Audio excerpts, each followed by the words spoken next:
বিশ্বনবী সালাম ফেরানোর পরে সর্বপ্রথম যে আওয়াজটা করতেন সেটা হচ্ছে আল্লাহু আকবার।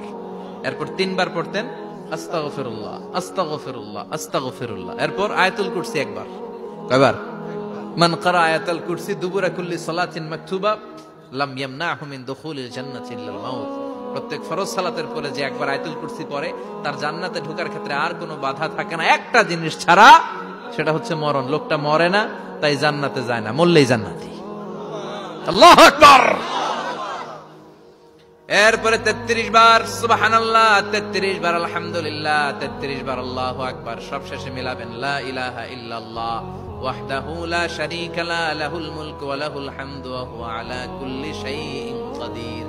এরপরে পড়তেন আল্লাহুম্মা আনতাস সালাম ওয়া মিনকাস সালাম তাবারাকতা ইয়া যাল জালালি ওয়াল ইকরাম। এরপরে পড়তেন আল্লাহুম্মা লা মানিআ লিমা আ'তাইতা ওয়া লা মু'তিয়া লিমা মানা'তা ওয়া লা ইয়ানফা'ু যাল জাদ্দি মিনকাল জাদ। এরপরে পড়তেন আল্লাহুম্মা ইন্না নাসআলুকাল হুদা ওয়াত তুকা ওয়াল আফাফা ওয়াল গিনা। এরপরে পড়তেন আল্লাহুম্মা আ'ইন্না আলা যিকরিকা ওয়া শুকরিকা ওয়া হুসনি ইবাদাতিক। সুবহানাল্লাহ পড়েন।